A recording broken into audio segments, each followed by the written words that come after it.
সোনামা, আমি আবার চলে এসেছি তোমার কাছে। সন্ধ্যা আরতি করবো এখন, আর এই সন্ধ্যেবেলার মায়ের ভোগ কি তোমাদেরকে সেটাই দেখাবো এখন। তো চলো, তোমরা সকলে জানো সোনামায়ের কি ভোগ সন্ধ্যেবেলায়। সোনামায়ের সন্ধ্যেবেলার ভোগ হচ্ছে অমাবস্যার দিনে মা হচ্ছে বালন বিস্কুট নেয়, আর হচ্ছে টক ঝাল মিষ্টি চানাচুর। তো চলো, মাকে এখন ভোগ দিয়ে দেবো, তারপরে মায়ের আরতি করবো। দেখো ধুনো টুনো সব রেডি একদম।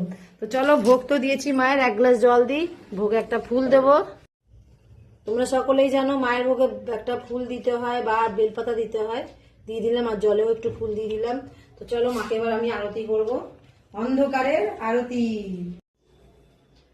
চলো সোনামাকে আরতি করে নিই, অন্ধকারের আরতি। লাইটটা নিভিয়ে দিই এবারে আমি।